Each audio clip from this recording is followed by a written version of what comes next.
The entertainment world stood still as the sun set over Los Angeles, and Hollywood gathered to say its final goodbye to one of the most beloved actresses of all time, Diane Keaton.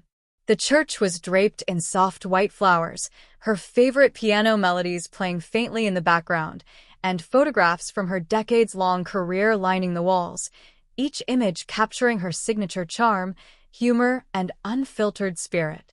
It was more than a funeral. It was a celebration of a woman who had lived with fearless authenticity.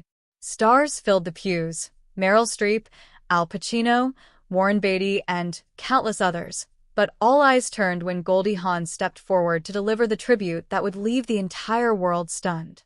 Dressed in black, with one of Diane's iconic wide-brimmed hats perched delicately on her head, Goldie took a deep breath and began to speak. Her voice trembled as she said, "Diane wasn't just my friend.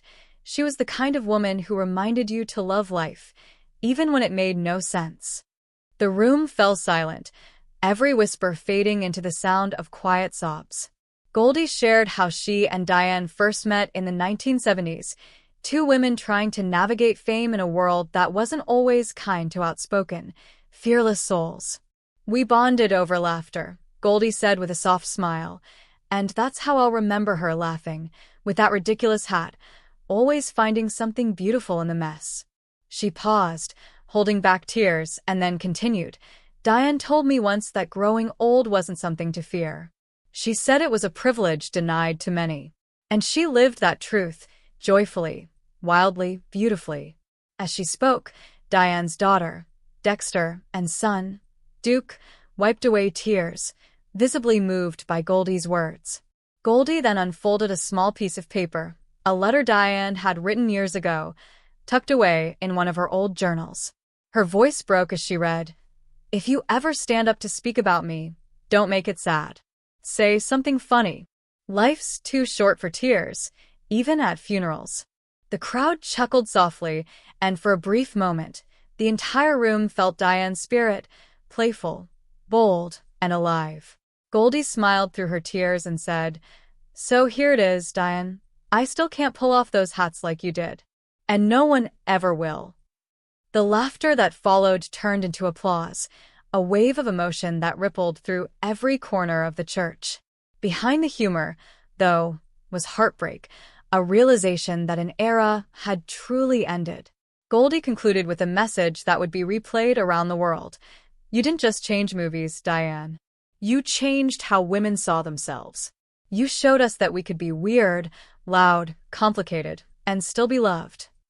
After her speech, she walked toward Diane's casket, gently placed a single white sunflower, Diane's favorite flower, on top, and whispered, "You lived it right, my friend." Outside, hundreds of fans waited quietly, holding candles and photos, singing softly as Goldie emerged, tears in her eyes, but a smile on her lips.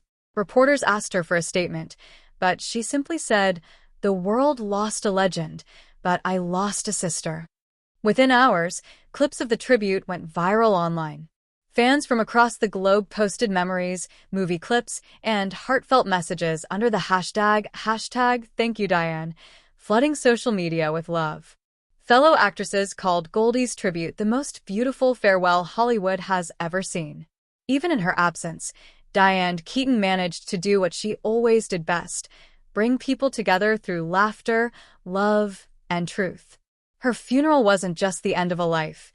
It was the beginning of a legacy that would never fade.